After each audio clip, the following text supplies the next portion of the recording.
Perspectiva psicológica com enfoque filosófico.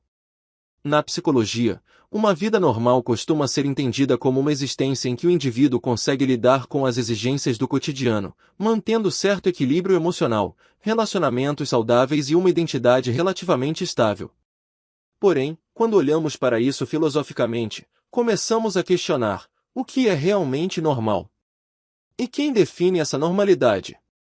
Do ponto de vista psicológico, uma vida normal não significa ausência de sofrimento ou problemas, mas sim a capacidade de enfrentá-los de forma adaptativa. A pessoa normal aprende com as dificuldades, encontra propósito em sua rotina e sente que sua existência tem algum valor. Segundo Carl Rogers, por exemplo, uma vida saudável se dá quando o indivíduo se movimenta em direção à autorrealização, ou seja, quando ele se aproxima de quem realmente é. Filosoficamente, entretanto, a normalidade pode ser uma armadilha. Nietzsche, por exemplo, criticava a vida comum, aquela que segue padrões sociais sem reflexão. Para ele, viver normalmente poderia significar viver como um rebanho, sem coragem de criar seus próprios valores. Assim, uma vida normal na psicologia poderia ser vista, filosoficamente, como uma vida onde o sujeito se adapta, mas talvez não se questiona profundamente sobre o porquê de estar vivendo daquela forma. Portanto, uma vida normal psicologicamente saudável é aquela em que a pessoa vive com autonomia, resiliência e sentido. Mas filosoficamente, essa mesma vida só será completa se for também vivida com consciência, reflexão e questionamento constante. Perspectiva filosófica com fundamentos psicológicos.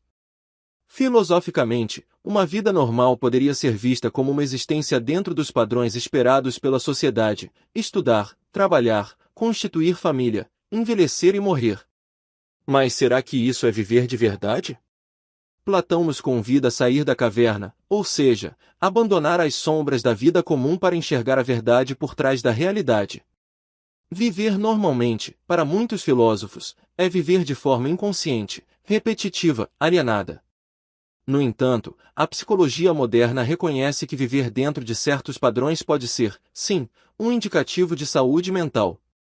Erik Erikson, por exemplo, fala em estágios da vida, nos quais o ser humano precisa cumprir tarefas específicas para se desenvolver plenamente.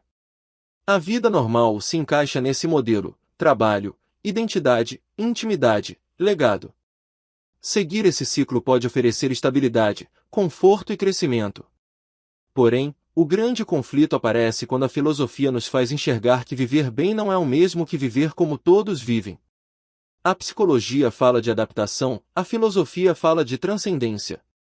Enquanto a primeira busca o bem-estar e o equilíbrio, a segunda busca o sentido e a verdade. Uma vida normal, portanto, é aquela que se equilibra entre aceitar o mundo como ele é, como ensina a psicologia, e, ao mesmo tempo, ter a coragem de questionar tudo, como propõe a filosofia. É um ponto de encontro entre a necessidade de se adaptar e o impulso de transformar. O que seriam pessoas normais em um mundo normal? Imagine um mundo onde a maioria das pessoas acorda, trabalha, estuda, cuida de seus afazeres, tem momentos de lazer, se relaciona com familiares e amigos, sente alegrias, preocupações, frustrações, e no fim do dia busca um pouco de paz.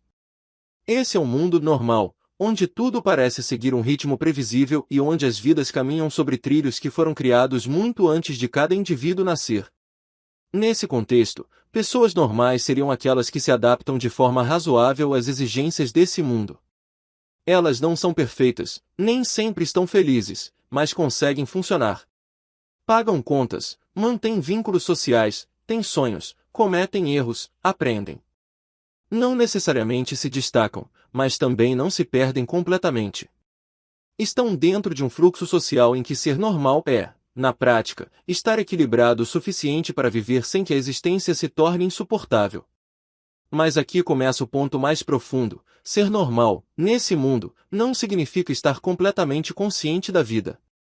Muitas vezes, essas pessoas seguem padrões herdados, repetem comportamentos esperados, vivem rotinas pré-moldadas. Elas não necessariamente escolhem, mas apenas continuam o que já está estabelecido. A maioria vive no modo automático, não porque quer, mas porque o sistema assim condiciona. Do ponto de vista psicológico, isso não é negativo por si só. A normalidade está ligada à capacidade de adaptação e estabilidade emocional. Se a pessoa consegue manter suas funções básicas, lidar com frustrações e construir vínculos saudáveis, ela é considerada saudável. Mas a psicologia também reconhece que essa normalidade não significa felicidade, nem realização profunda. Pode haver muita dor silenciosa escondida numa vida aparentemente comum. Do ponto de vista filosófico, no entanto, a ideia de ser normal pode parecer limitada. Sartre e os existencialistas diriam que viver de forma normal, sem se perguntar profundamente o que se está fazendo da própria vida, é viver em má fé, como se estivéssemos nos enganando sobre o sentido real da nossa existência. Nietzsche, por sua vez, provocaria: você está vivendo de verdade ou apenas sobrevivendo dentro do que esperam de você? Portanto, uma pessoa normal em um mundo normal é alguém que cumpre as funções esperadas, mas nem sempre escolheu viver dessa forma conscientemente. É alguém que talvez esteja apenas tentando não quebrar, mesmo que esteja longe de se sentir inteiro. A grande virada está em reconhecer que ser normal não precisa ser sinônimo de ser superficial ou inconsciente. Podemos ser pessoas normais, com rotina, obrigações e limitações, mas escolher viver com profundidade, consciência e propósito. Uma vida comum, quando vivida com presença e reflexão, pode se tornar extraordinária em significado, mesmo que continue invisível aos olhos do mundo.